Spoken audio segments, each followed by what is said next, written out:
El hombre es el lobo del hombre. Hobbes. Pero también besar es un acto de violencia. Hay un pacto que no es pacto, sino tanteo, que dificulta mucho la posibilidad del encuentro, pero que a la vez sostiene ese juego previo de suposiciones. El problema es que, si el beso es de a dos, se supone mutuo deseo, que a la hora de la concreción puede resultar asimétrico. O sea, hay violencia si yo te beso y vos no querés, o vos no sabés si querés, o vos no manifestás cierta forma de aprobación.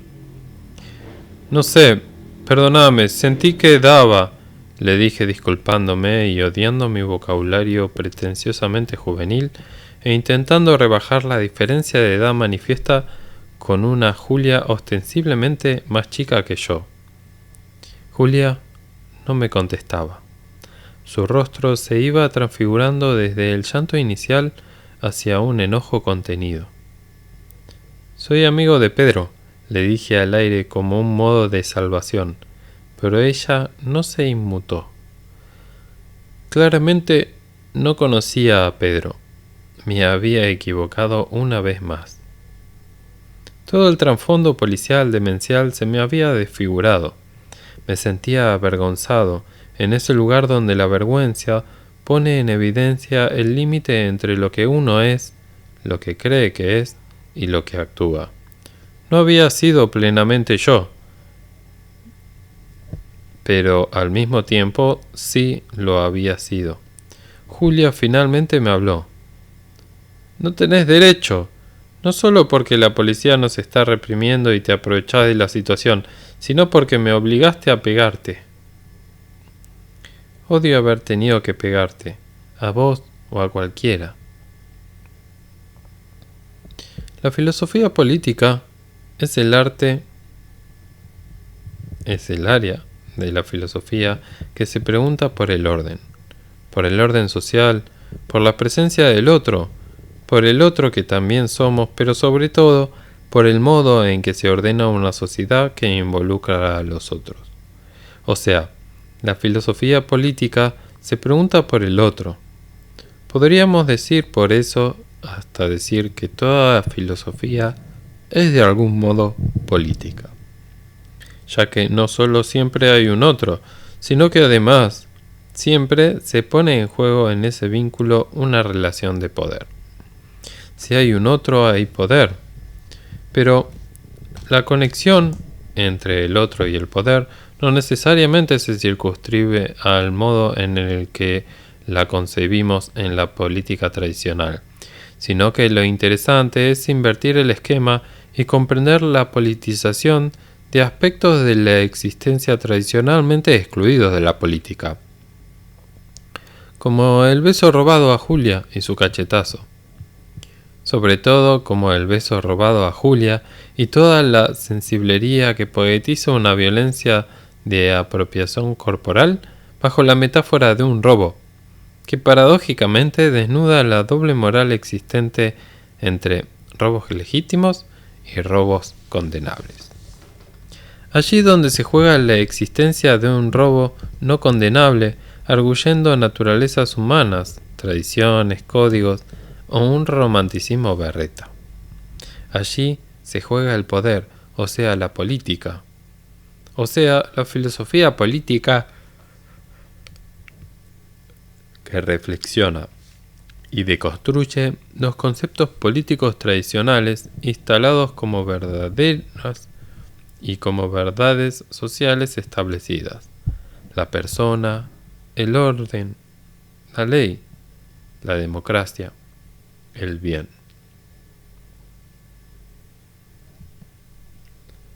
Roberto Espósito sostiene la necesidad de reformular todos los conceptos de filosofía política moderna a través de un ejercicio deconstructivo similar al que después Heidegger, Derrida, realiza con la metafísica occidental. Detectar cuáles son aquellas nociones que la política ha consagrado como incuestionables y comprender una deconstrucción que evidencie su carácter aporético o peor, su indecibilidad en función de su opuesto. Es que deconstruir los conceptos que nos molestan o aquellos frente a los cuales claramente nos posicionamos resulta fácil. Lo difícil, lo arriesgado, lo provocativo es ejercer una deconstrucción, sobre todo con aquellas categorías con las que compartimos su valor. Pelearnos contra nosotros mismos, o sea, contra los modos de fundamentarnos a nosotros mismos que replican aquello contra lo que peleamos. Dos ejemplos. A. Comprender cómo, al esencializar a la democracia como el más verdadero de todos los sistemas políticos, la terminamos volviendo antidemocrática. Ningún esencialismo aceptaría que todo puede ser de otro modo. B. Cómo, al intentar justificar el bien, se nos desdibujan sus contornos con el mal. ¿Cuánto mal se hace en nombre del bien? Por eso, del mismo modo que al deconstruir toda interpretación, comprendemos que el dispositivo busca siempre hacer pasar nuestra propia interpretación como si fuera la única y verdadera, así propone Espósito que es posible pensar que detrás de toda posición política que se manifiesta como un modo de alcanzar el bien, se esconde siempre una cuestión de poder. Así como desconfiamos de aquel que se presenta como el portador de la verdad, también desconfiamos de aquel que se presenta ideológicamente como dueño del bien. Y así como todo saber siempre es interpretación, así toda política es siempre poder. Poder, conflicto, diferencia. ¿Cómo articular lo inarticulable? Perdóname, le dije, y no sé por qué lagrimé. Recién ahí volví a ver todo el operativo circundante. Los carros hidrantes, la policía a pleno, la gente amontonada. Cierto, ¿cómo pude haberme olvidado de esa sensación? Es increíble que hace unos minutos me sentía en un campo de concentración, y hace otros tantos minutos me había abalanzado sobre Julia para besarla. Unos policías miraban fotos por sus celulares como buscando a los imaginarios terroristas del momento. Llegados a nuestro montículo, comenzaron a descartar gente. Vos andate, vos también, vos también. Recordé una narración de Primo Levi acerca del azar en la elección de los condenados a muerte y un caso en el cual un oficial nazi había confundido su número de serie al leer la lista de los elegidos para morir ese día. Gracias a ese error, otro preso era nominado y él se había salvado, mientras observaba en silencio el rostro de aquel al que el azar ahora había injustamente condenado. Injustamente, ¡qué horror! Moralizar el azar en el contexto de la más absoluta amoralidad. ¿Cómo hablar de justicia en relación al azar? Creo que en el relato Levi narra que ambos se miraron en silencio. Mañana igual muero yo, debe haber pensado. Pero no, se salvó. Eran dos policías, y el más robusto me señaló a mí mientras confirmaba con la pantalla. Vos andate, me dijo. Era increíble que mi foto no estuviera dando vueltas si yo había sido testigo del evento. Pero, ¿de cuál evento? Si hace unas horas no se trataba de otra cosa sino de terroristas. Vos, la señalaron a Julia, vení con nosotros. El hombre, ¿es bueno o malo por naturaleza? Ya la pregunta es capciosa por donde se la analice. ¿Hay una naturaleza humana? ¿Hay una naturaleza humana que define una moral? ¿Hay solo dos opciones morales? ¿Está claro el límite entre el bien y el mal? ¿Cuál momento de la vida del ser humano representaría la expresión acabada de su naturaleza? ¿Se puede hablar de bien o de mal en la naturaleza? ¿No es la ley moral y por eso social la que determina la separación entre lo bueno y lo malo? ¿Y por qué asociar lo bueno con lo originario? Y si es originario, ¿no permanece en nosotros? ¿Y por qué lo natural con lo animal? Etcétera. Ahora, ¿por qué nos hacemos una pregunta capciosa? Hacer filosofía es de construir los modos en que se hace filosofía. Es un diálogo entre textos, ideas, incluso lugares comunes que se instituyen diluyendo lo más importante del quehacer filosófico, que es su permanente estado de movilidad conceptual. Partimos de los modos tradicionales de hacer filosofía para hacerla implotar a partir de sus propias proposiciones. ¿Qué se juega en esta formulación dicotómica, económica, esencialista, fundacionalista, anestesiante y ansiolítica, que divide al ser humano como estrato definitivo en dos formatos absolutamente opuestos de vínculo con el otro?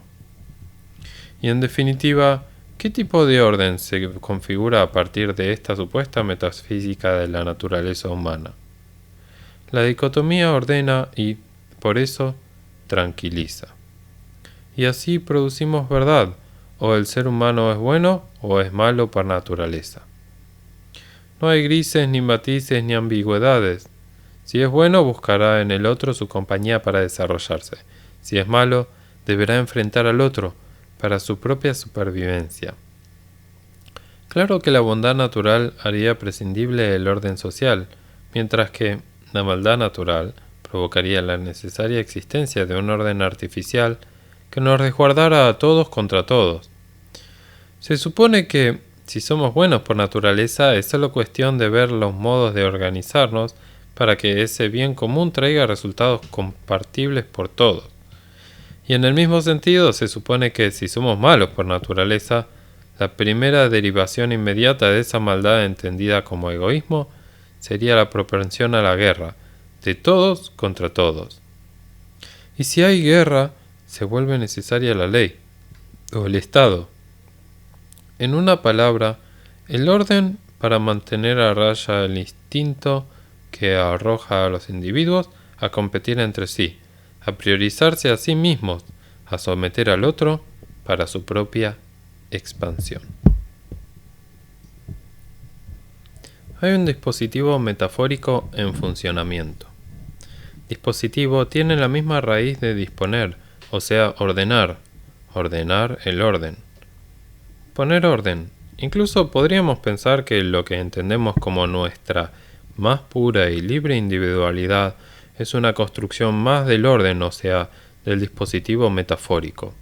Y así, el orden pone orden y el borbotón infinito que es la mente o este cuerpo que se sale de sí mismo para repensarse todo el tiempo a sí mismo descansa. Todo se vuelve más simple como un multiple choice. Elija bueno o malo, y luego ellos o nosotros. Pero para que el dispositivo funcione y ordene el orden, resulta necesario que el orden se naturalice y se escriba. Deje huella, marque y sea marca de lo que somos, buenos o malos, por naturaleza. Que es como decir por esencia, que no es más que otra de las tantas mutaciones de una metafísica siempre predispuesta a establecer principios simples, productivos y definitivos, a partir de los cuales todo se derive. Así se fue escribiendo normalizando la historia de una pregunta cuya deconstrucción implica también recorrerla. Tal vez una primera formulación la encontraremos en la República de Platón, en el famoso relato del anillo de Giges. Allí se plantea la siguiente situación. Si encontráramos un anillo que nos volviera invisibles, ¿modificaríamos nuestra moral? ¿Nos daría invisibilidad permiso para volver sobre nuestra naturaleza original y entonces tomar lo que no es nuestro o cualquier situación que es moral y jurídicamente se considera un delito? En esta discusión Sócrates se desvive por tratar de justificar que el alma humana es justamente independiente de las condiciones de castigo. Diríamos que toda la República de Platón busca sostener un ideal de justicia contra sus diferentes formulaciones, que antepongan el poder de lo propio y de los propios a la acción moral. Pero la pregunta, aunque reduccionista, es muy iluminadora del dispositivo. ¿Te robarías la joya de un vecino porque sos invisible y en el fondo lo que prima es el deseo individual de ambición y lucro administrado por la ley? ¿O el que haya una ley que cuide y preserve la propiedad individual genera el deseo de querer esa joya o la acumulación que fuere como única forma posible del desarrollo existencial de la persona? Todos nos dispersamos mientras veía que la policía empujaba a Julia, esposada. Dudé en volver a simular un falso rescate que no hubiera sido muy exitoso, aunque hubiera podido acercarme a esgrimir argumentos jurídicos sobre los derechos del ciudadano que ningún policía hubiera escuchado. Dudé tanto que a Julia la hicieron ingresar en un patrullero y se la empezaron a llevar cuando, subido a una especie de mausoleo medio derruido, alguien con la cara tapada con un pañuelo atado arroja contra el vehículo una piedra lo suficientemente grande y contundente para hacer estallar el parabrisas. Después de 1, 2, 3 segundos de tensión silenciosa, la policía hace sonar todas las sirenas disponibles, que no logran callar un murmullo insistente que brota del enojo y la exasperación de todos los que estábamos allí. Sirenas contra gritos, casi un símbolo de muchas de las luchas contemporáneas. Se escuchan continuos alaridos de batalla, mientras todos empiezan a juntarse con todos y a enfrentar a la policía. Hijos de putas, basura, revolución, viva Perón, nazis.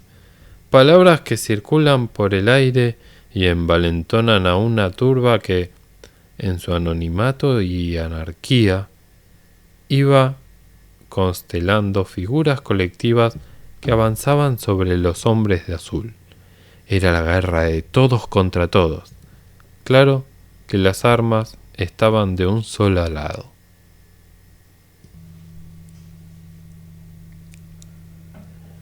En Thomas Hobbes confluyen dos tradiciones que buscan explicar el origen de lo social. Por un lado, el iusnaturalismo y por el otro, el contractualismo. El iusnaturalismo sostiene la idea de la existencia de derechos naturales e inalienables para el ser humano, o sea que por el único hecho de haber nacido al interior de la denominada especie humana, sus miembros poseen ciertos derechos que pueden hacer valer y realizar. Pero, ¿qué es una especie? ¿Qué contiene una especie? ¿Quién y cómo se definen sus contornos? Y lo más problemático, ¿cómo conciliar esos supuestos derechos naturales de cualquier individuo con los de todos los demás individuos? Es que, al no vivir solos en este mundo, nuestros derechos individuales entran en colisión con los mismos derechos que poseen todos los otros individuos similares a mí, y que, por el hecho de ser humanos como yo, los poseen del mismo modo.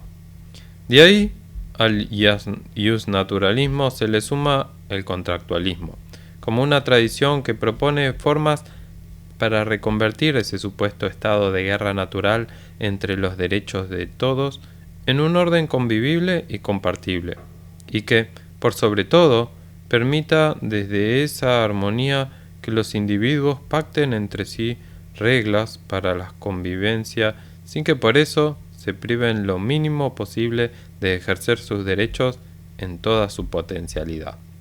O sea, ¿cómo conciliar el ejercicio de nuestros supuestos derechos naturales individuales con sus consecuencias adversas, de esto es, con cualquier justificación a favor de la disolución del otro, con los mismos derechos que yo en función de los derechos propios?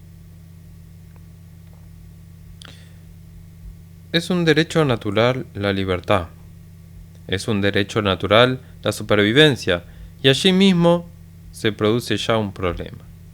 es que si por naturaleza nacemos libres y con derecho a supervivencia, y al mismo tiempo esa condición natural es propia del ser humano como especie, o sea, es propia de cada uno de los individuos que componen esa especie, entonces diríamos muy en la línea de Hobbes, lógicamente, necesariamente, se va a producir un conflicto.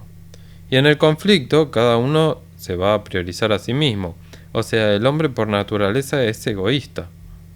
La igualdad de la libertad, si el hombre es egoísta por naturaleza, deriva en un choque de libertades, ya que ese egoísmo no encontraría motivos superiores a su propia supervivencia y desarrollo de sus potencialidades.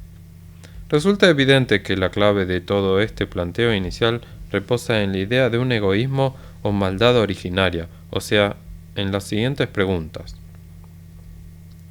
¿Hay un estado prepolítico en el ser humano? O sea, una naturaleza prepolítica que define el humano. B. Si lo hubiere, ¿es el hombre egoísta o malo por naturaleza? C. ¿Cómo definiríamos ese egoísmo o maldad? La última pregunta es fundamental, ya que supone asociar la cuestión del mal con la cuestión de la supervivencia, o peor, con la lista de derechos que, según una concepción iusnaturalista, todo ser humano posee por el mero hecho de ser humano. La paradoja, si fuera una paradoja, sería que en la supuesta afirmación de derechos naturales que resguardan al ser humano de cualquier sujeción o sometimiento, se sientan las bases de la guerra de todos contra todos. Si todos somos libres, nuestra libertad necesariamente choca con la libertad de los otros. ¿Por qué la libertad del otro puede ser un freno para la expansión de mi libertad? La respuesta es simple. Lo es en un esquema que privilegia al individuo de manera exacerbada.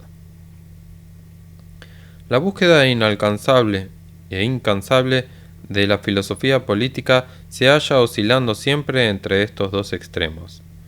Ni el fundamento último de la social es el individuo encerrado sobre sí mismo, ni el fundamento último de lo social, por el contrario, es la totalidad encerrada en sí misma. Otra forma del pensamiento binario que construye su propio opuesto. El individuo por un lado y el colectivo por el otro. Una filosofía política que nunca se ha corrido de una extrema dicotomía entre el individualismo y el colectivismo. Pero ¿no hay algo más que individuos y totalidades? O mejor dicho, ¿no hay más afinidad de lo que uno supone entre individuos y colectivos? ¿O será que una totalidad, una patria, una nación, una clase, que se comporta en realidad como individuo ampliado? Y si así fuera, ¿quién es el gran ausente de la filosofía política? El gran ausente siempre es y sigue siendo el mismo, el otro. El otro. ¿Pero quién es el otro?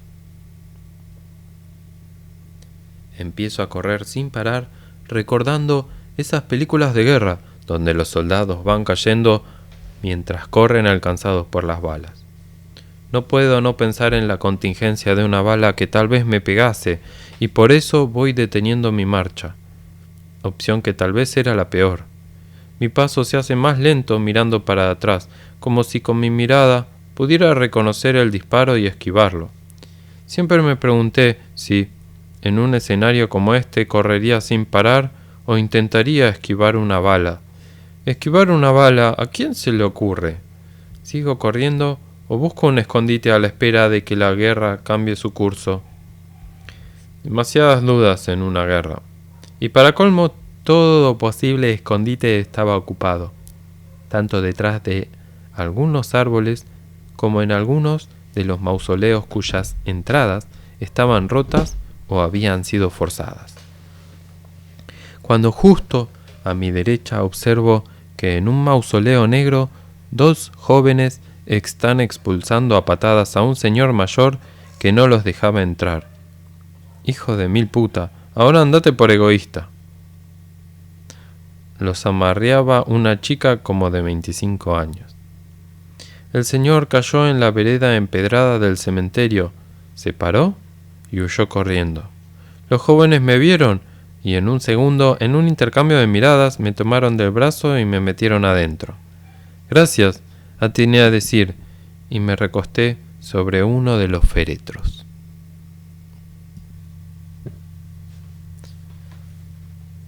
¿Hay un momento prepolítico en el ser humano? Y se suele hablar de dos grandes paradigmas, ligados, aunque no de modo taxativo, a dos épocas de Occidente, y representados por las propuestas de Aristóteles y de Hobbes. Según el primero, el ser humano es un zoom político, definición que se entendería como que el ser humano es un animal político, o sea que en su propia animalidad, esto es, según Aristóteles, en su naturaleza, residiría ya la condición de ser sociable. En una palabra, le es propio al hombre, en tanto hombre, su ser político. Es como una característica esencial del humano, casi de rango biológico. El ser humano nace en comunidad y vive en comunidad. Es humano siempre al interior de un marco comunitario, entendiendo a la familia como la comunidad primera. ¿Y Hobbes? Hobbes iniciaría otra tradición moderna retomando ideas de la época y proponiendo un momento en el ser humano previo a la construcción del orden social, no un momento real histórico, sino lógico u ontológico. Nada en la definición de la naturaleza humana indica un rasgo de sociabilidad comunitaria. Cuando el bebé nace no lleva inscripto ningún condicionamiento social, salvo el instinto natural al necesitar de su madre para su nutrición y su cuidado inicial. Cual animalito, el ser humano solo se tiene individualmente a sí mismo y hará todo lo posible para sobrevivir. En ese todo lo posible se va a ir construyendo la idea del orden social, pero siempre como algo posterior. O sea que para Aristóteles el ser humano es un ser político, ya desde el arranque, mientras que para Hobbes habría una separación entre dos estados diferentes, un estado de naturaleza inicial y luego el paso a un estado político, donde ese ser humano natural deberá insertarse. Y digamos que sí, se visualiza así claramente cómo el individuo en Aristóteles se encuentra de algún modo subsumido en una comunidad originaria que siempre permanece, mientras que en Hobbes el individuo es el fundamento único y último de todo orden y preexiste a la sociedad. Igualmente, la conclusión más provocativa sería la siguiente. Todo orden social es siempre artificial, o sea, una construcción con el fin de resolver los problemas que se generan ante la naturaleza primera del ser humano como libre y superviviente. Entonces, ¿en la antigüedad no existía el individuo? Por ahí es muy duro afirmarlo así, pero lo que se instaló en la modernidad es la inobjetable certidumbre de que el individuo es la figura que expresa de manera más fiel nuestra propia condición natural y humana, como si lo último en la descomposición de todo lo que hay fuera el individuo. Antes que un país, que una clase, que una familia, hay individuos, esto es lo indivisible. Nada hay más por debajo, salvo las partes de nuestros cuerpos. De hecho, la palabra individuo significa lo que ya no se puede dividir. Equivale al griego átomo, que tiene el mismo significado y que traduce muy bien la idea de lo primero en la realidad a partir de lo cual todo se construye. Es muy propio del tiempo moderno, pensarnos a nosotros mismos en tanto individuos como lo primero y lo último de cualquier orden. Esta construcción simbólica fue precedida por otra que ponderaba otros rasgos de los individuos, no como sus propiedades, sino como esencialmente constituyentes. Por ejemplo, la nacionalidad. Sócrates era primero ateniense y después Sócrates.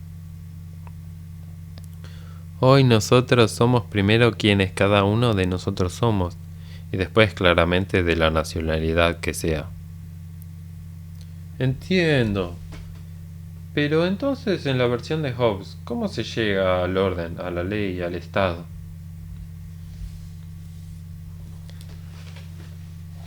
Hola chicos, ¿cómo están? Perdón que interrumpa una vez más, ojalá fuese todo tan claro. ¿Cómo necesitamos de los cuadros simplificados, simétricos, opuestos para el vértice? ¿Cómo tranquilizan? A ver, antes del pasaje del estado de la naturaleza al orden político, me interesa detenerme en algunas cuestiones. Por un lado, ¿por qué separar dos dimensiones de la existencia en el ser humano? ¿Por qué dos y no más? ¿O por qué ninguna? Pero sobre todo, ¿por qué dividir entre lo biológico y lo social, entre lo natural y lo cultural?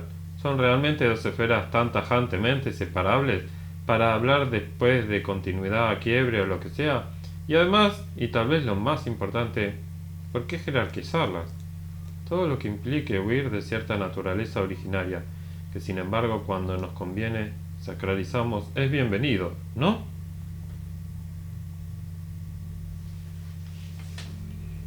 No entiendo. Es que es cierto que somos alemanes, pero nos diferenciamos de todos ellos. De hecho, hemos creado la sociedad, la cultura como algo diferencial. ¿Te parece?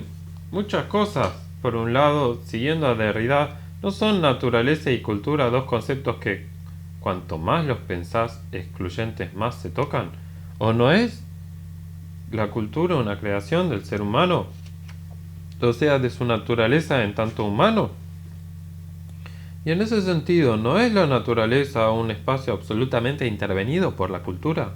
¿Es posible diferenciar tan tajantemente naturaleza y cultura? ¿No se imbrican entre sí más de lo que suponemos? Por otro lado, vos decís que las organizaciones animales, como las de las hormigas, por ejemplo, son un mero reflejo instintivo. Las abejas y tantas especies ultraorganizadas no son un tipo de comunidad. ¿No hay en ellas un tipo de racionalidad distinta del animal que los humanos estamos siendo? Pero hay algo aún que me hace más ruido. ¿Con qué aspecto no animal nos diferenciamos del animal? ¿Cómo explicamos la ruptura que generamos para crear lo humano como algo escindido de lo animal, o en constante lucha contra ese aspecto nuestro sin acudir a alguna de sus categorías? Si todo lo que somos es propio de nuestra naturaleza, ¿cómo nos escapamos de ellas? Imposible. ¿Sería también algo natural nuestra pretensión antinatural? ¿O tendríamos que poseer algún aspecto no animal en nosotros que en algún momento hiciera eclosión y nos permitiera deshacernos de lo animal para recrearnos en una especie humana absolutamente escindida de sus orígenes? Pero Aristóteles dice animal político. Hace permanecer esa faceta, aunque sea como un aspecto que después lo político domestica.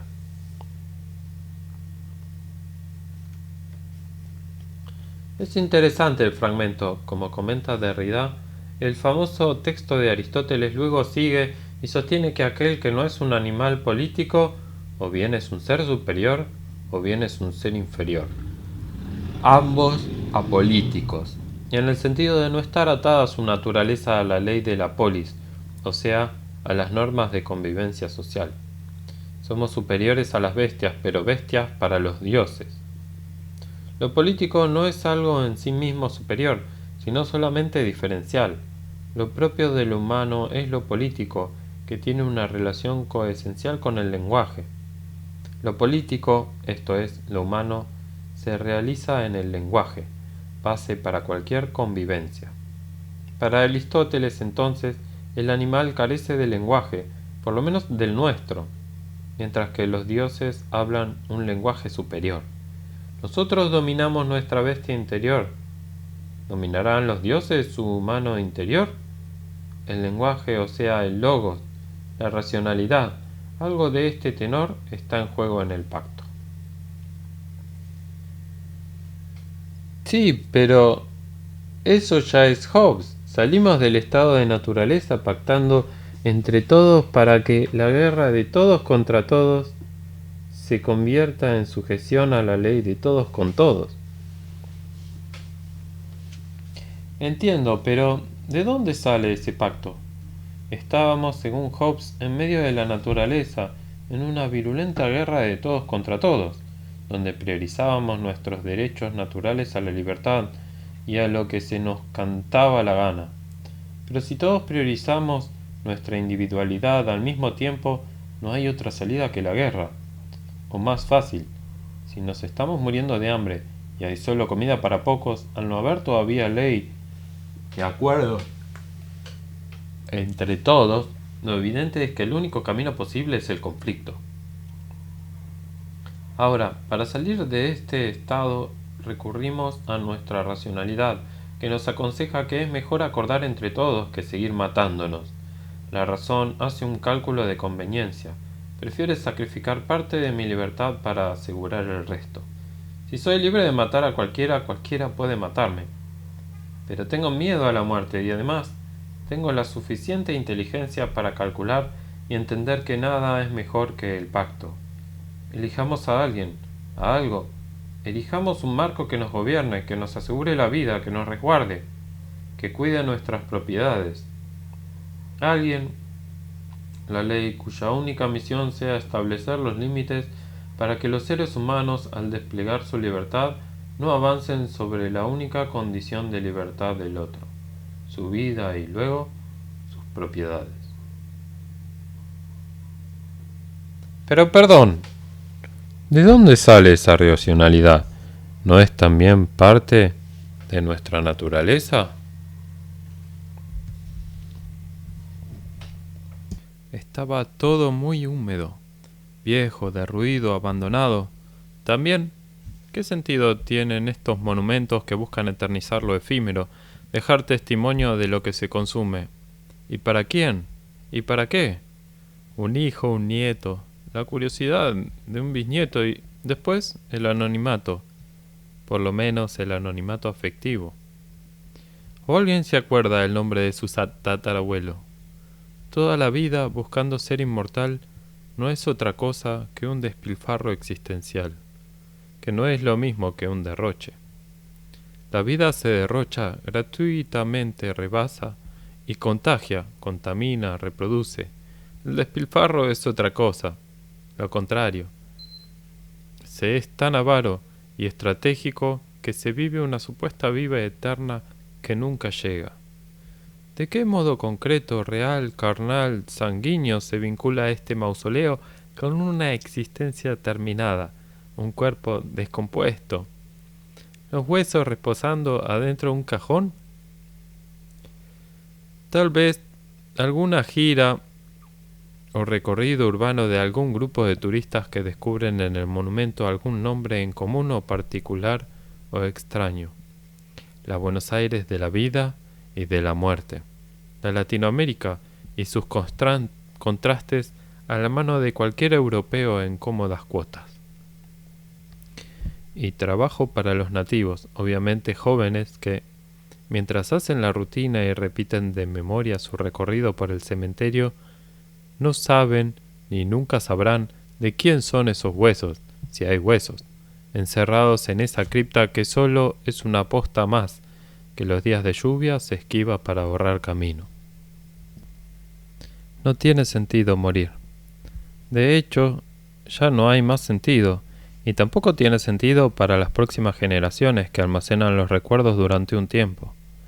No alcanza al cuerpo, nunca alcanza, y cuando recuerda demasiado se trastorna. ¿Quién estará acá dentro? Aunque hay una escalerita muy angosta que comunica como con un subsuelo, un sótano. Bajo y hay una estructura como de camarote, 4 lechos de cemento ocupados por otros 3 cajones. Nos cobijamos los 3 allí. Nos hablamos con señas. Los cajones eran muy diferentes entre sí, pero todos tenían nombre y fecha.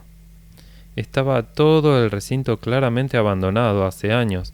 Se ve que la última vez que dejaron propina para que alguien se ocupe de mantener el espacio medianamente decente había sido hace mucho.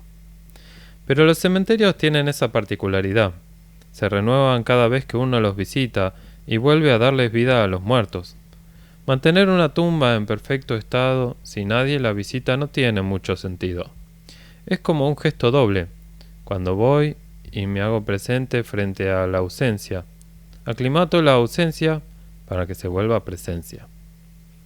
El muerto que renace en su lápida o lo que sea por un instante frente a los ojos que lo tocan, y luego el decaer que pueden ser días, semanas, meses, años, pero nunca horas. Nadie vuelve al cementerio a las horas, y es ese, sin embargo, el tiempo donde la muerte más reluce. «Viejo de mierda», dice la joven, «no quería dejarnos entrar. Estos hijos de puta. Ay». La clave de la teoría contractualista está en el dualismo, en la separación entre dos momentos ontológicos distintos y en la forma en que esos dos momentos se conectan, pero en especial en cierta paradoja que se manifiesta en la concesión que el ser humano debe hacer de parte de sus propios derechos para poder garantizarlos. El dualismo, como todo dualismo metafísico, supone al mismo tiempo una jerarquía. El estado de naturaleza es más originario, aunque contiene también el germen de su propio pasaje, de su propia resolución. El problema está en que, en su origen, el ser humano viene al mundo con una latente contradicción. La adjudicación de derechos naturales individuales no puede garantizar que todos los individuos puedan hacer valer esos derechos, ya que necesariamente conducen al conflicto. En la lectura hobbesiana del contractualismo, determinadas situaciones condicionan el vínculo entre todos, sobre todo aquellas que tienen que ver con la supervivencia. Si el hombre fuera bueno o feliz por naturaleza, recorreríamos otro camino. Llegaríamos tal vez al mismo sitio, pero las motivaciones serían diferentes.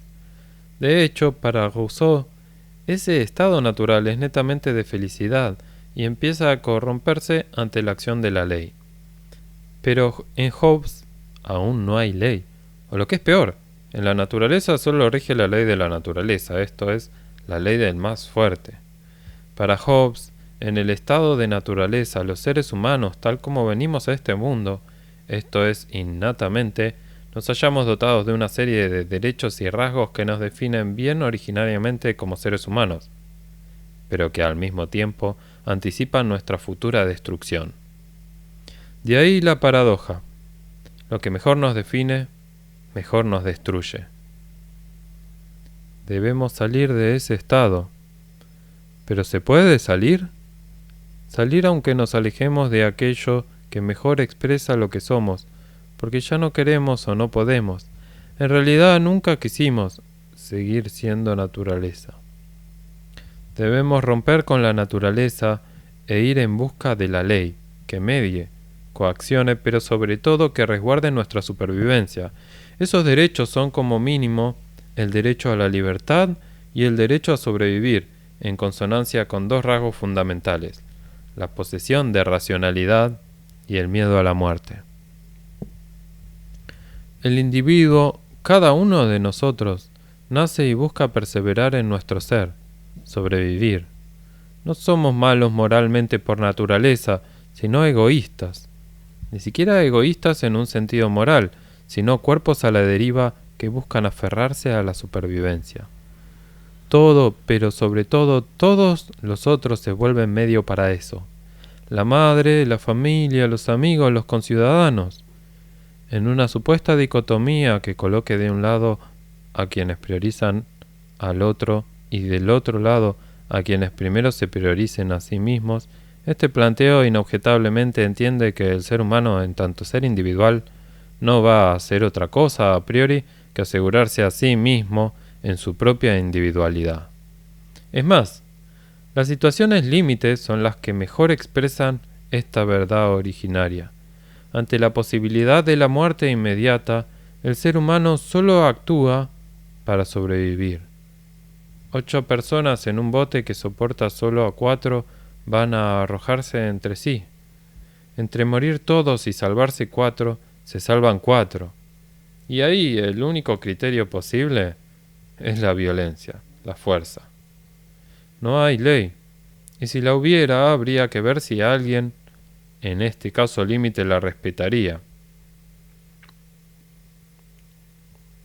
El problema es que, si no se respetase, nada de la mayoría de esta teoría se sostendría.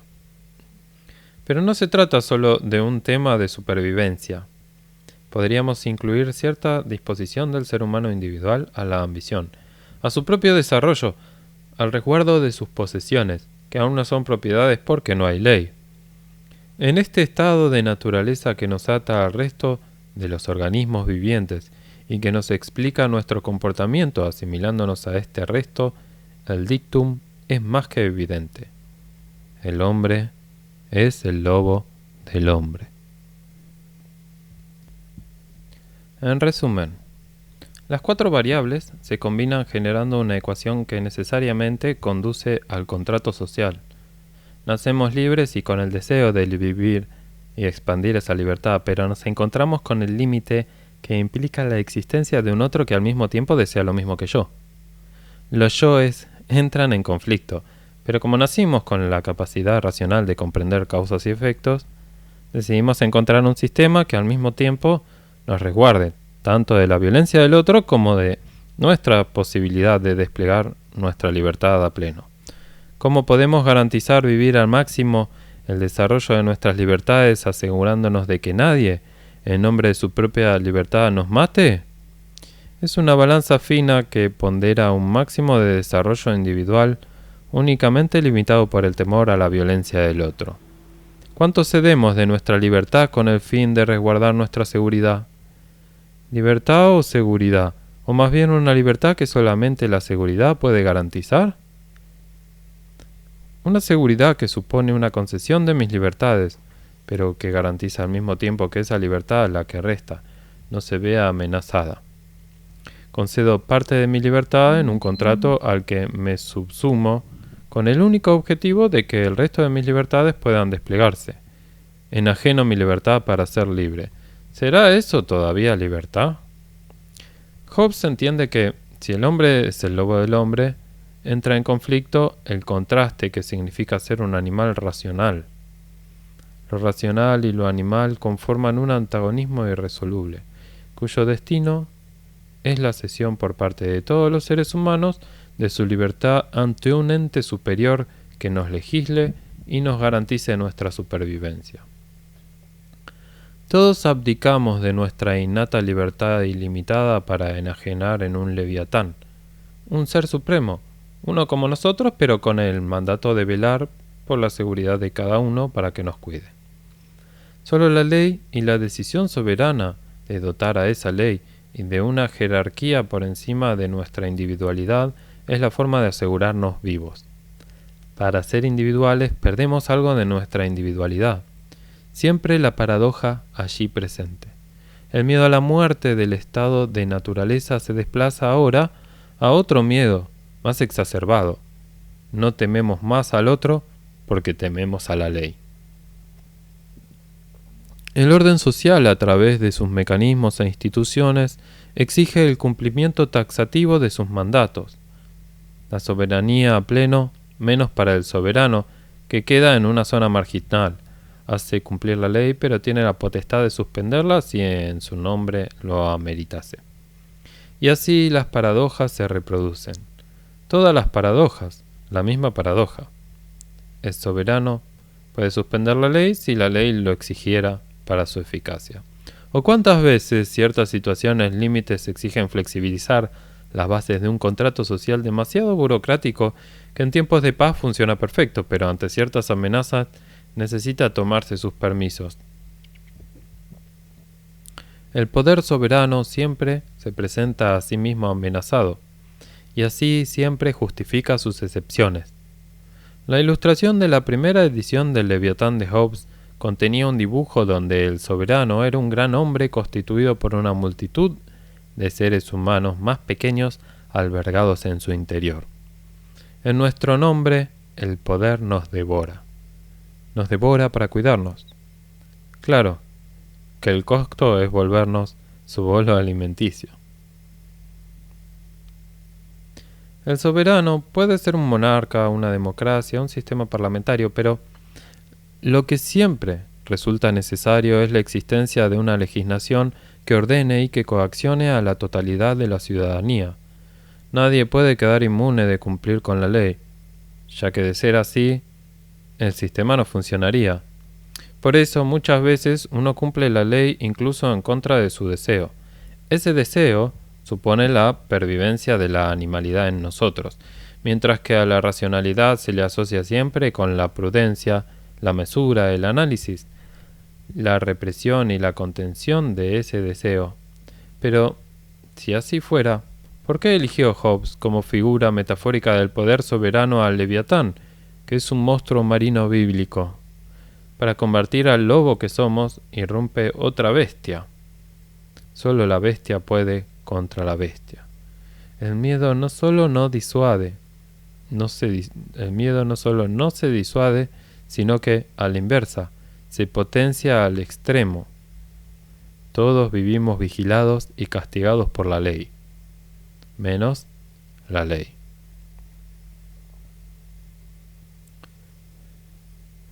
Pero ¿por qué la metáfora del lobo? ¿Por feroz, por inescrupuloso, por salvaje?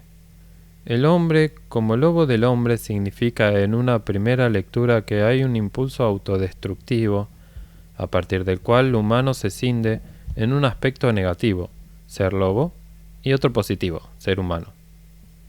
El negativo es aquel que lo aleja del humano, aunque es humano, y lo emparenta con su también origen animal, aunque en este caso con un ejemplar de lo animal considerado por el ser humano como el mayor representante del estado de caza, con una naturaleza que está más allá o más acá de la moral busca de la satisfacción propia de sus necesidades, diríamos básicas.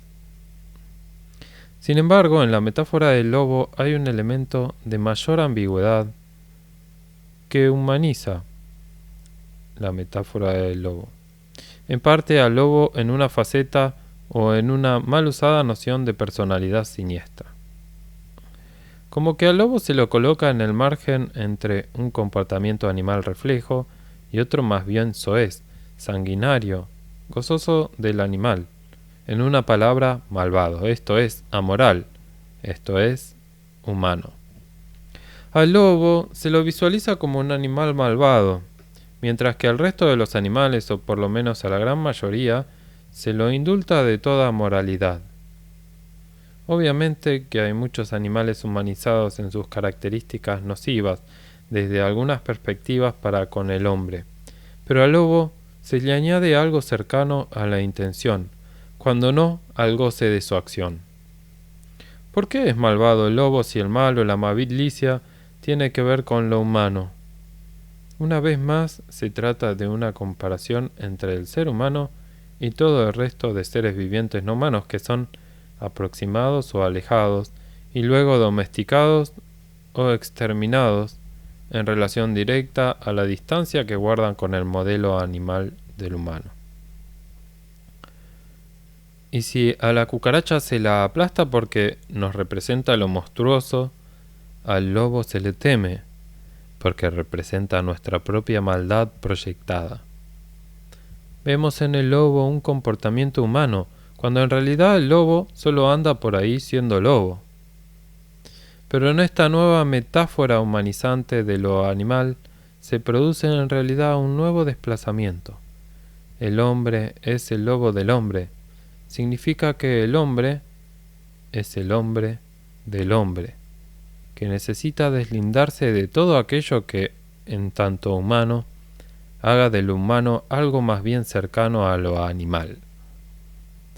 Siempre queriendo despegar del origen hacia otra zona que lo inhumanice, una zona que lo depure de todo rastro natural para hacer surgir así otra metáfora, tan al límite como la del lobo, que es la metáfora de la presencia de un elemento no humano, o el único realmente humano, que ha sido llamado de distintas maneras, la más eficaz con el nombre de alma y todos sus derivados. Y en particular el alma humana que se distingue de ciertos tipos de almas animales y vegetal más propensas a identificarse con la vida a secas que con la facultad del pensamiento. Es como que el concepto de ser humano se descinde en dos. Por un lado, lo humano natural animal y por otro, lo humano humano humano. Más cerca de los dioses que de las bestias. En esa proyección de lo divino, donde nada animal permanece, lo divino desmaterializado, incorpóreo, inmaterial.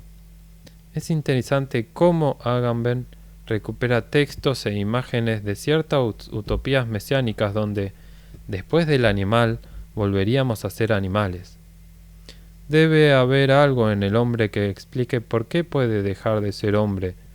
Diríamos, para ser hombre, la racionalidad, el alma, la mente, la conciencia, etc. Un aspecto que podría tranquilamente explicarse como otro órgano similar al de cualquier otra criatura animal, pero con la particularidad y proporción del ser humano. Y sin embargo, la cultura puso todo su énfasis en dotarlo de una presencia no humana que lo salve y lo escinda de su propio ser. Nacemos, según Hobbes, y según la mayoría, con una racionalidad que entiende, frente al miedo a la muerte y la potestad de los derechos naturales, que la única forma de salvaguardarse es el advenimiento del pacto. No se pacta con el cuerpo, se pacta con la racionalidad. Con el cuerpo se provoca lo que queda fuera del pacto. Los seres humanos pensamos, y es el pensamiento el que nos salva de la guerra de todos contra todos, como si no hubiera pensamiento en la guerra. Pero el pensamiento debe tener un tufillo a algo más, lo divino.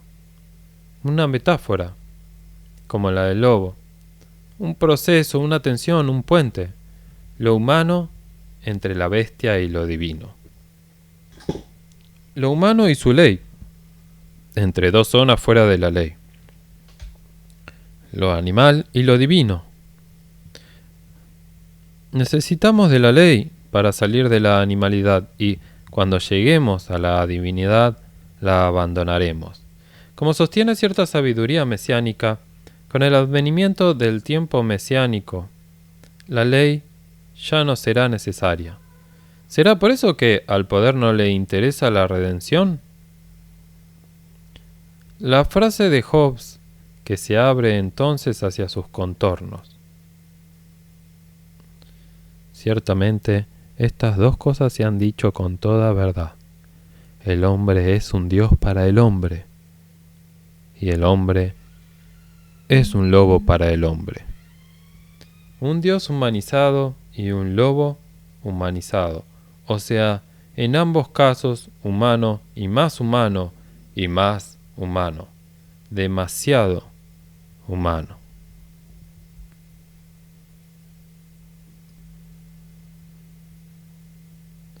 La frase "el hombre es el lobo del hombre", en latín Homo homini lupus, se asocia rápidamente con Hobbes, pero tiene una proveniencia antigua. Se encuentra por primera vez en Plauto, aunque ya la idea frecuentaba otros textos y autores de la época. Plauto la usa en la Cinaria o la Comedia de los Asnos, una comedia que es una traducción latina de una obra griega anterior. El arriero de Demófilo. Pero Plauto le cambia el título y agrega entonces la figura irónica del asno que da nombre al texto. De hecho, toda la obra gira alrededor de un dinero cuyo origen es la venta de unos asnos y que en un momento enfrenta en un diálogo a dos personajes, uno de los cuales desconfía del otro por no conocerlo.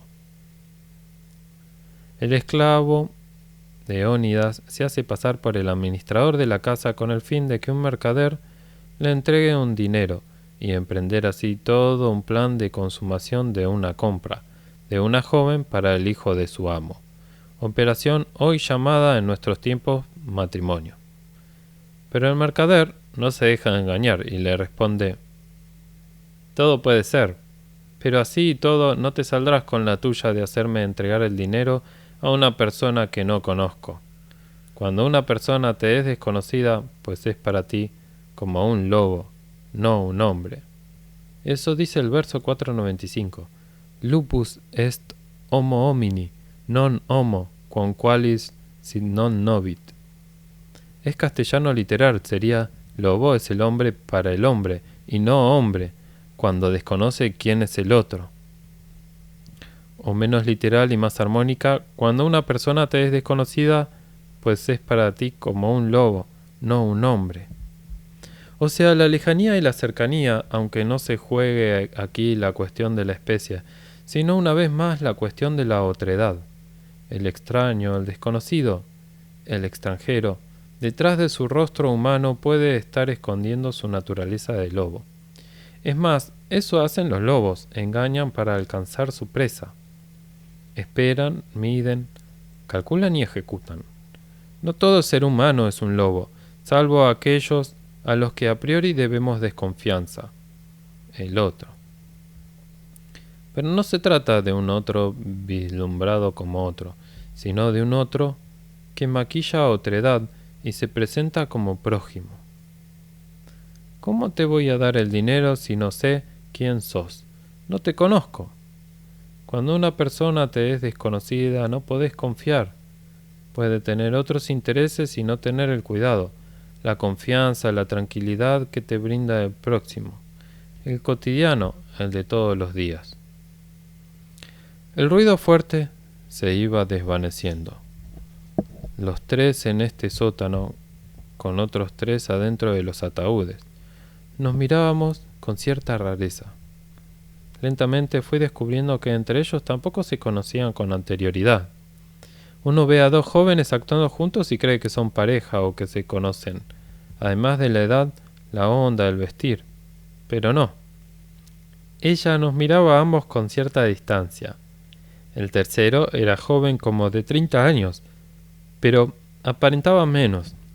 Nos hizo una seña como de «me parece que esto se está terminando». A mí me horrorizaba pensar en la caída de la noche, pero la noche caía. Necesitaba salir. Me empezaba a poner ansioso. El joven se había concentrado en su celular. Se ve que había visto algo y nos mostró el portal de un gran diario argentino. La policía se retira del cementerio. Se ve que la televisión había mostrado este atropello, pero el optimismo me duró poco. El joven continuó mostrando la noticia posterior. Varios terroristas atrapados. Los tres nos miramos sorprendidos, desconsolados, pero de algún modo conscientes de lo que sucedía. Era tan fuerte mi enojo que decidí salir, pero la chica me detuvo susurrándome que tal vez todavía andaba algún policía merodeando. Éramos tres desconocidos, pero construimos una confianza en pocos minutos. Nos unía el mismo padecimiento. ¿O qué otra cosa une a la gente?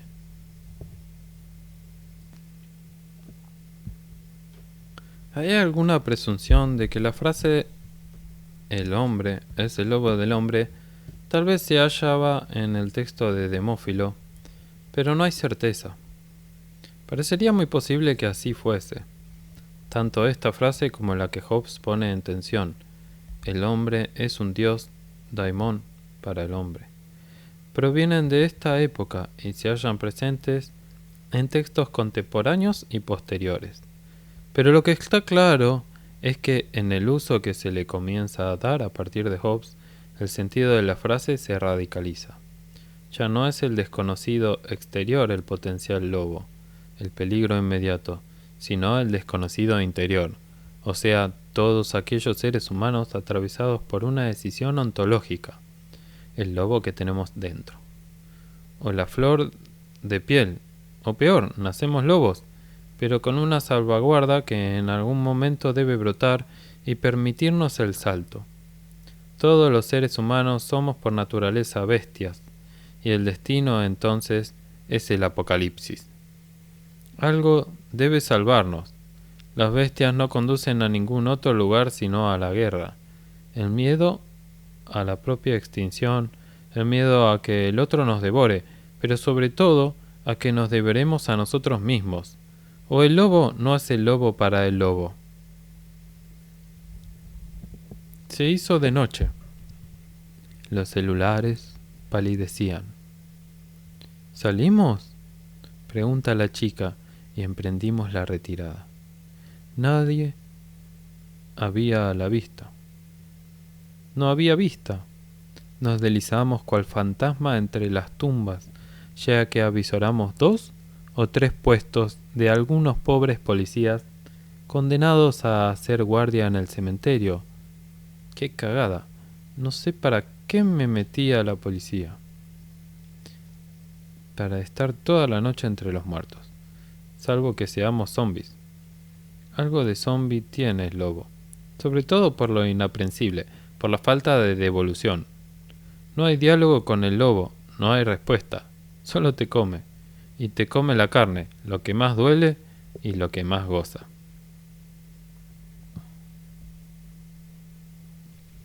A mí me parece muy lógico el planteo.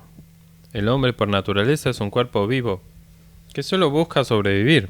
Por ejemplo, un bebé recién nacido es absolutamente egoísta, aunque la palabra no le quepa por la falta de intención. Nace y necesita sobrevivir. Si el nacimiento expresa lo más puro de lo que somos, lo más esencial, o sea, nuestra condición natural, previa a cualquier socialización y luego transformación de la misma, entonces por un lado la equivalencia es incuestionable. El hombre es naturaleza que busca sobrevivir. Y por otro lado, en esa búsqueda de supervivencia va a encontrar en el pasado la mejor solución.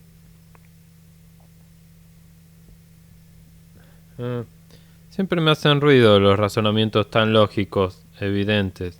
Sobre todo los evidentes. Estamos dando por supuesto que el momento del nacimiento es el que mejor expresa nuestra naturaleza. Cuestionable. Por un lado ya hay socialización en el vientre. El embrión interactúa de múltiples maneras. Por otro lado, para los que creemos que no hay una naturaleza fija del humano, el nacimiento no representa nada más que un momento de una vida. La desesperación por encontrar una definición lógica del ser humano choca contra nuestra propensión a estar transformándonos todo el tiempo, como especie y como seres humanos. En el embrión humano ya está la forma de lo humano. O al revés, la fórmula del humano está en la totalidad de su desarrollo. Podría decirte en este sentido que la adultez representa la forma más acabada del humano, o que previo al desarrollo sexual hay todavía aspectos no desarrollados. Creo que el error es creer que hay una naturaleza humana primero, luego que es fija y definitiva, y por último que podemos acceder a su conocimiento. Lo que quieras, pero puesto que el ser humano en una situación límite saca a la luz su verdadera naturaleza alemán frente al peligro de la muerte, el hombre es el lobo del hombre, no le importa nada, no respeta a nadie, sino solo a sí mismo. Primero, pobres lobos, qué feo lugar les ha tocado en el bestiario de la cultura. Y segundo, depende. ¿Por qué no pensar al revés que este individualismo nato que vos suponés lo vamos construyendo a través de nuestra formación social? Es cierto que el bebé busca el pecho para alimentarse, pero también es cierto que la madre lo pone. ¿Y por qué lo pone? Porque no abandona a la madre de la especie que sea a su hijo. Y ojo, que hay casos en los que sí lo hace. Pero ese impulso natural, ¿a qué responde? Hay un trecho enorme entre los comportamientos de los recién nacidos y la promulgación de la definición sustantiva de la naturaleza humana. No sé, más importante es que viene afuera. No se nace individuo, se hace. Aunque Hobbes ha sido clave en los discursos de normalización de la idea de individuo natural. Según tu criterio habría como una zona previa al bien y al mal, a lo justo y lo injusto, donde nada podría ser juzgado, ya que la ley que instaura el juicio es posterior. Bien ahí, sí, eso. Más cerca de Rousseau, que hasta creyó que el estado natural era un momento histórico y no lógico, y viajó a la Polinesia para constatar el modo en que vivían los seres humanos aún en estado de naturaleza. Así construyó su argumentación de que la felicidad originaria con que todos nacemos es luego corrompida por las instituciones. No sé, es extraño. Claramente, en esas sociedades mal llamadas primitivas también había leyes. Y te digo algo más. Yo creo que en la naturaleza también hay leyes. la guerra de todos contra todos que se presenta como la anarquía. Sin embargo, de anarquía no tiene nada, es una ley que explica una regularidad. Del mismo modo, los distintos tipos de animales también poseen sus organizaciones, sus reglas, sus roles. Es muy delicado el pasaje de la ley a la no ley. Me hace acordar al pasaje de la nada al ser. Imposible. ¿Cómo explicar el pasaje de la nada al ser si de la nada nada sale? ¿Y cómo explicar el pasaje de la no ley a la ley? Si siempre que hay dos, como mínimo ya hay un tipo de orden.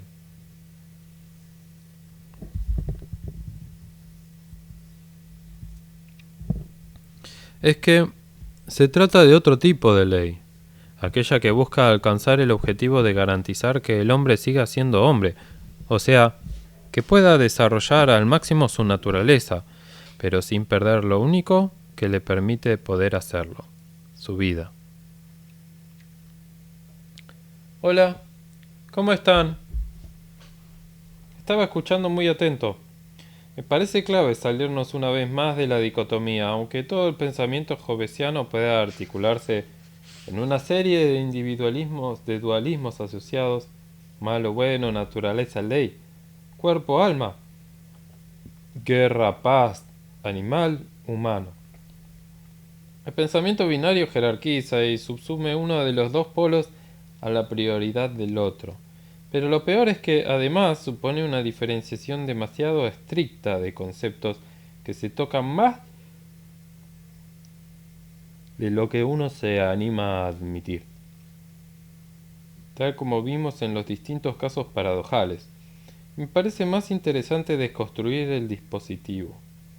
No sé si lograremos postular otra teoría, pero por lo menos evidenciaremos las maniobras de un dualismo que nos codifica de manera bipolar. Muy posmoderno lo tuyo, querido, pero en el fondo llegás a las mismas conclusiones. Es muy difícil tirar abajo los supuestos de los que parte tanto el justnaturalismo como el contractualismo. No creo que sea difícil, el problema es el de siempre, la construcción del sentido común. La filosofía política moderna, y en especial la de Hobbes, interactúan de modo muy eficaz con una tecnología de producción de subjetividades, que deposita en el individuo el aleph y el omega del sentido de todo orden, al sentido común empíritu. Somos individuos y somos unidad, aunque filosóficamente podamos demostrar que en realidad nuestro cuerpo es un conjunto de órganos, o que nuestra individualidad es un producto. Pero bueno, que la Tierra se mueve también contraría el sentido común y hoy se acepta esa hipótesis en cualquier negocio del barrio. Entonces, mi punto es que la propuesta de Leviatán no resuelve el problema, sino que lo acrecienta. El orden social nunca es justo ni equitativo ni igualitario, sino que siempre supone relaciones del poder. No sé cómo se resuelve el estatus conflictivo entre los seres, pero no puedo aceptar como solución un pretencioso contrato racional que no hace más que desplazar el miedo de un estado a otro. O peor, porque se precia de desarticular el miedo cuando lo que hace es normalizarlo. Si hay singularidad y diferencia, hay conflicto. Siempre hay poder, pero mi sensación es que en el estado social, en la sociedad ordenada, en la comunidad política, en un estado legal, ciudadano y ordenado, continúa presente la dominación de unos sobre otros. El pacto sentencia un poder común que reproduce ciertos valores y principios de modo indiscutible. Para empezar, la prevalencia absoluta del yo, del individuo, de los mismos por sobre el otro. Y estos supuestos se naturalizan y luego se vuelven ley.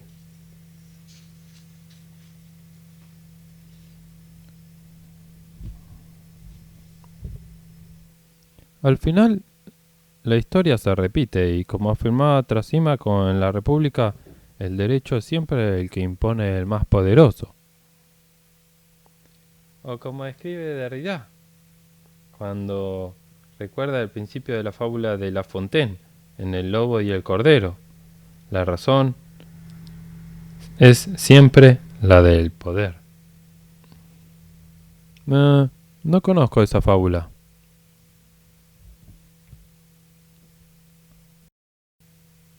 Llegamos, finalmente, a una de las puertas. Pero estaba cerrada. Mucho operativo policial en un país que había recuperado su pasión por el terrorismo. Es decir, por la presencia del terrorismo como articulador de cualquier política de defensa. La presencia terrorista como articulador, como presencia foránea, la extranjeridad al palo. No puede ser todo tan de libro, tan previsible, pero no es casual el triunfo de las filosofías occidentales. A la naturaleza le place ocultarse. Pero a nadie le importa. Lo que importa es lo que funciona, y sobre todo lo que funciona para aplacar mis sensaciones más epidérmicas. Los miedos, el hambre, la inseguridad. Terrorista viene de terror, pero lo más importante es que viene de afuera. Y si no es extranjero, la persona es extranjero su cerebro, su lenguaje, sus ideas. Hemos resuelto la guerra de todos contra todos del modo más efectivo. Como sostiene Foucault, hemos maquillado a la guerra y la continuamos por otros medios. Guerra en el aula, guerra en la casa, guerra en el transporte público. Che, boludo, toqué timbre, pará el colectivo. La puta que te parió. Abrí la puerta, pero la puerta estaba cerrada, así que intentamos a media luz la heroica acrobacia de subirnos por una pared. Por suerte no tan alta, y con ladrillos para trepar. Mi cuerpo se balanceaba entre el recuerdo aún bien vivo de la cara de Martín, muerto en el subte, y la adrenalina de este escape en una noche en la que ya no se escuchaban ruidos. Subimos en conjunto con la joven y cuando miramos para atrás, el tercero había desaparecido. Estaba un poco gordito, me susurró la chica. Tuve el impulso extraño, improductivo y extranjero de hacerle una pregunta. ¿Cómo te llamas? Julia, me respondió.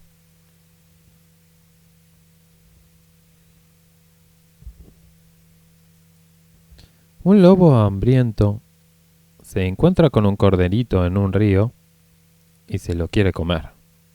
Pero en vez de ir directo con su fuerza física hacia su presa, lo busca convencer con injustificables argumentos. Me estás ensuciando el río, hablaste mal de mí. Tu hermano habló mal de mí. Una a una el corderito refutaba todas las argumentaciones. Me estoy bañando lejos tuyo y la suciedad no te llega. Cuando te llegó que hablé mal de vos, yo aún no había nacido, no tengo hermanos. Hasta que el lobo se cansó y se lo comió igual. Moraleja, no importan las razones. El poderoso siempre impone lo que quiere. O lo que es lo mismo, la razón siempre va a justificar el interés del poder. O también uno siempre termina entendiendo lo que le cuaja a su interés previo. El problema es que todo el fundamento de la razón de Estado y aún más todo el fundamento de la racionalidad logocéntrica se haya fundado en su carácter objetivable, neutral, discursivo, transparente, con un definitivo argumento a favor. Las razones vencen a los intereses. Supongamos al cordero y al lobo en una asamblea legislativa. ¿Quién velaría para que los argumentos del cordero pudieran tener lugar? ¿No necesita la razón ser sostenida por una fuerza que la exceda? La fuerza de la razón, ¿en qué se basa? ¿En más razón? ¿No hay un punto exterior a la soberanía que sostiene toda soberanía? Nada indica que Martín era terrorista, y acá estamos huyendo por Avenida Jorge Newbery en un país convertido en un gran estado de excepción que se resguarda de la presencia disolvente del caos. Ahora, ¿para qué, no?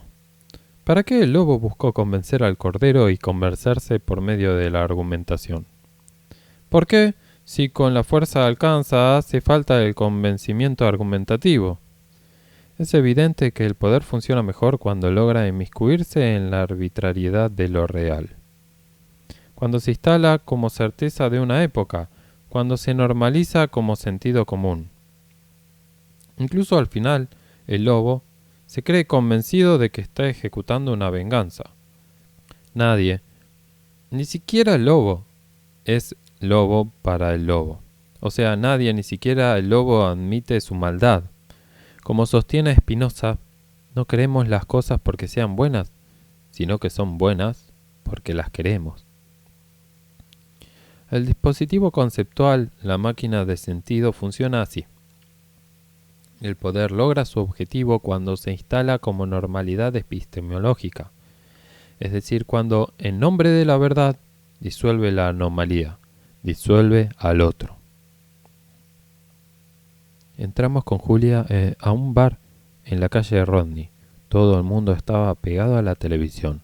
Se mostraban informes donde se relataban los antecedentes policiales de mucha gente, la mayoría jóvenes. Creo que a muchos los había cruzado en el cementerio. Creo. En realidad, la tipología del terrorista medio era más o menos confundible, con cierto tipo de corte identitario, algo así como un neohipismo de principios de siglo. Y de vez en cuando una señora grande o un obrero, es clave el casting en este tipo de espectáculo. Faltó un cura. El cura subversivo siempre funciona. Los periodistas oficialistas estaban en su salsa. Una vez más, la hipótesis del enemigo interior que viene del exterior o del exterior del interior está funcionando a pleno. Y no es cierto que la humanidad no aprenda. Aprende estos dispositivos y los ejecuta a la perfección. La humanidad no deja de ser un falso universal que siempre deja a alguien afuera. El lobo, el animal, la bestia, el terrorista, Martín, todos los del casting. El poder soberano y sus fisuras. Un estado de sitio necesario para apuntalar la democracia. Solo se puede defender la democracia restringiendo la democracia. Paradoja insuperable. Nos fuimos cabizbajos.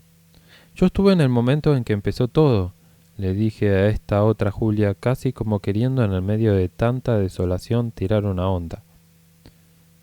No me digas que vos sos Pablo, me respondió. No lo podía creer. Ella era la verdadera Julia, o sea, la Julia de Pedro, o sea, Julia. No, no me llamo Pablo, le sonreí. Solo fue un chiste, para tu novio. No es mi novio, me contestó. Nos besamos mal, o sea, bien, apasionadamente, o sea, entrecruzando la carne. Eran besos que buscaban atravesarse, lenguas que desplegaban una pasión, un combate de cuerpos, el otro y su resistencia que, al mismo tiempo, se abre. Ni amor, ni sexo, guerra de todos contra todos. Dos carnes, una carne, pero no la carne de uno, sino carne así, en neutro, sin artículo. Éramos dos animalitos, pero no dos, ni uno, sino lo animal, así, neutro. ¿Quién es el otro? Otra vez, ¿cómo me relaciono con el otro? ¿Quién es el me que me constituye? ¿Qué tipo de resguardo se produce en el orden social? ¿Qué ordena el orden? A partir de una relectura de cierta tradición impolítica, Roberto Espósito nos propone cambiar el eje para pensar la sociedad, específicamente para pensarnos como comunidad. ¿Qué es la impolítica? La posibilidad de pensar lo político deconstruyendo el paradigma de la política moderna y cuestionando al mismo tiempo su reformulación en las posiciones antipolíticas. La impolítica es lo contrario de la antipolítica, aunque, más que su opuesto, denuncia que la antipolítica no es algo distinto a la política tradicional que ésta cuestiona. La antipolítica se hace pasar por no política para no verse salpicada por la crisis de la política tradicional, proponiendo la recurrente receta del mercado como aglutinador del lazo social. Es decir, propone la política del mercado pero la disfraza de política, de apolítica. Habría que definir en qué consistiría una zona de la no política, pero en todo caso claramente no es el mercado ese lugar, y que la economía de mercado pertenece y comparte todos los presupuestos de cualquier metafísica política. ¿Qué es lo que se cuestiona de la filosofía política moderna? Básicamente su enraizamiento en dos supuestos metafísicos, uno ético y uno ontológico. El ético es el que establece que hay ciertas ideas políticas que asocian el poder con el bien, o sea, se supone que algunas concepciones de lo político se encuentran absolutamente justificadas por utilizar el poder en función del bien. O sea, ahora, ¿qué es el bien? ¿No somos los buenos siempre nosotros? ¿No está el bien siempre de parte de una de las facciones de la compulsa de poder?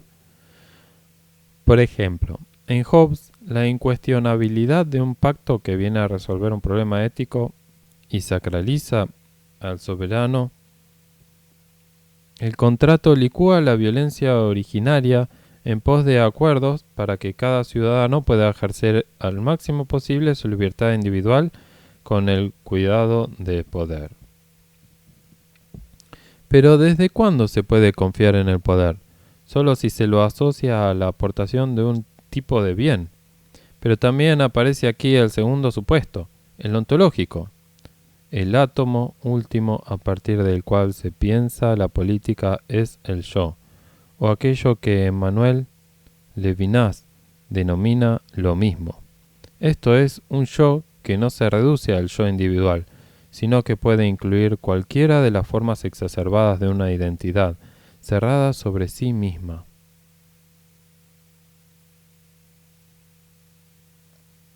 Lo mismo parte de una concepción cerrada de la identidad, que hace del otro siempre o bien un enemigo o bien un medio para su propio desarrollo. La mismidad de lo mismo disecciona siempre en dos el vínculo con otro, del que pretende inmunizarse. Dicho de otro modo, lo mismo fagocita al otro, o bien incorporándolo a su propia necesidad, o bien aniquilándolo, pero nunca vinculándose con el otro en tanto otro. Todo lo que lo mismo toca, todo lo en sí misma, y en ese acto lo disuelve. Sin embargo, lo impolítico construye toda categoría política, mostrando que en el fondo su prevalencia siempre reposa en una cuestión de poder. Por eso, una deconstrucción de este tenor cambia el eje de lo político, demostrando que el bien siempre es funcional al poder y que lo mismo, un individuo, una patria, una clase social, una etnia, siempre se expande sobre el otro. ¿Se puede hacer políticas para el otro? ¿Se puede pensar el orden social por fuera del paradigma del individuo? ¿Se puede pensar el orden social por fuera del paradigma del individuo, incluyendo también a todos los individuos expandidos en las formas de los distintos colectivismos? O planteado de otro modo, ¿es lo contrario a una política liberal de representación de la libertad individual una propuesta comunitaria que postula la prioridad del todo sobre la parte, del colectivo sobre el individuo? ¿O de alguna manera se trata de dos polos de un mismo dispositivo de prevalencia de lo mismo? Una vez más, el gran ausente de la política moderna es el otro. Pero ¿cómo hacer política para el otro si al final de cuentas no hay otra cosa que poder y el poder es siempre expansión de lo propio? Espósito nos propone volver a la etimología de la palabra comunidad, un recorrido literario filosófico que lo lleva a autores como Simone Weil, Bataille, Blanchot y el mismo Derrida. Solemos constituir el sentido de la idea de comunidad a partir de su supuesta providencia etimológica del término lo común. Incluso pensamos toda comunidad como un agrupamiento de individuos a partir su compartir algo común, una nacionalidad, una identidad, una etnicidad. Comunidad le añadiría a sociedad un excedente. No alcanza con un lazo basado en la racionalidad estratégica que traslada el pacto social a todo tipo de vínculos.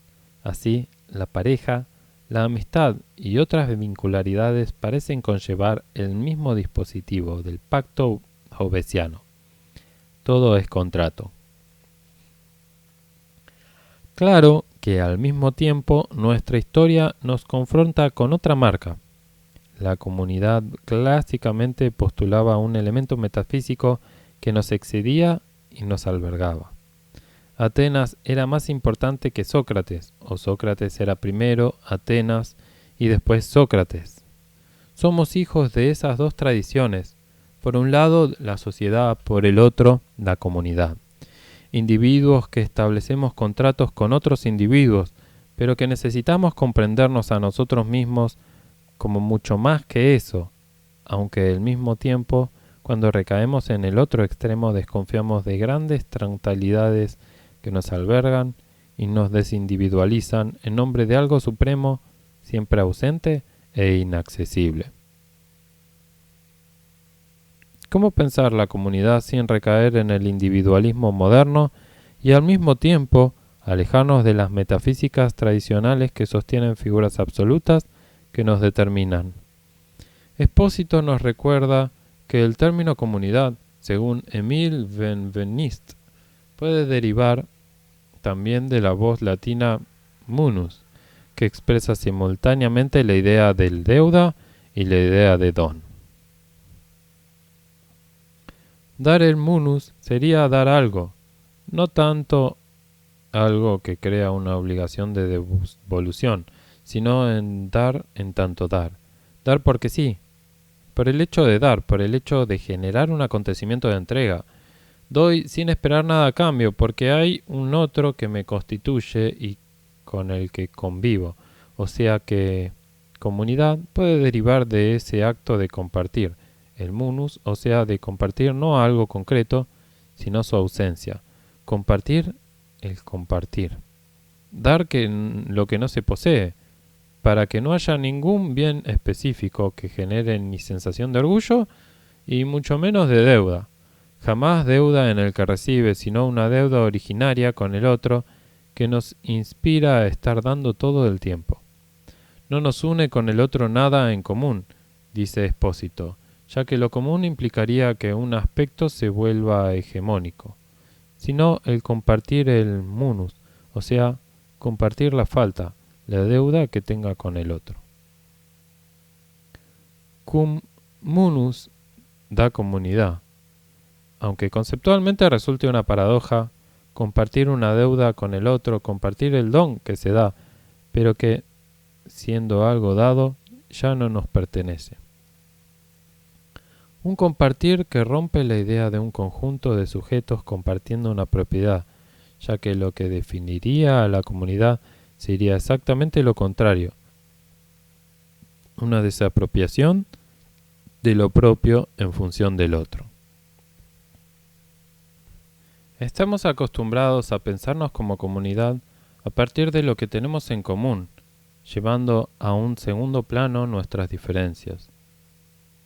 ¿Y si fuera al revés? ¿Y si se tratase más bien de potenciar lo que nos diferencia, comprendiendo que en cualquier puesta en común se ponen en juego las relaciones de poder propias de cualquier conjunto de seres humanos? Una comunidad que escapa de lo común y busca la agudización de las diferencias, y sobre todo que en ese espacio de conflicto permanente prioriza al otro en tanto otro. Compartimos la diferencia, priorizamos, sí, la diferencia. No la tuya o la mía, sino la diferencia en tanto diferencia. ¿Cómo vincularme con la diferencia del otro si en el mismo acto por el cual me vinculo con vos, voy deshaciéndote?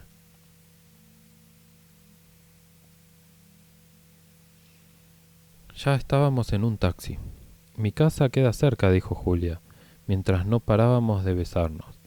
Siempre me da cierto pudor besarme tan acaloradamente en público, pero esta vez no. El taxi hervía. era un choque de singularidades bien corporales que, sin un minuto de tiempo muerto, ingresaron en un departamento tipo PH, creo que en el barrio de Almagro, sobre la calle Perón. Escuché voces, pero no me importó. A Julia, dueña de casa, tampoco parecía importarle. «Vivo con amigos», me susurró en un intervalo técnico. Nos tocábamos mucho, nos tocábamos todo, en ese recorrido que sin delimitación podía ir pasando de una parte del cuerpo a otra y a todas volverlas erógenas. El cuerpo todo es un sistema erótico. ¿Sistema erótico? Siempre alguna asociación que me interrumpe o más bien me desciende en estos dos, que luego van a ser tres y así dispersan tanta energía que también harían concentrarse en una única ola expansiva solo de placer. Pero por lo menos del concepto de placer al placer todavía hay un hiato que abre. El placer es siempre apertura, una apertura infinita y por eso imposible, que necesita de un cierre. No es que el placer se consuma en su acabamiento, sino al revés. Su expansión ilimitada se vuelve imposible y allí explota. Al revés, tampoco se trata de mancomunar con el otro. El sexo es una guerra de saciamiento, una guerra de animales, una guerra de lobos. El otro imposible que no termina de ser devorado y el hambre inercial que nunca se calma. ¿Será el otro del sexo o el otro de la política? Creo que entre tanto orgasmo nos quedamos dormidos. Pero agrega Espósito. También hay un aspecto nuestro de ensimismamiento en nosotros mismos. La apertura indiscriminada al otro es imposible, y el resguardo en uno mismo cambia el planteo. Hay veces que nos sentimos exentos de dar al otro, que nos replegamos en nuestra mismidad y no compartimos el munus. Nos volvemos inmunes.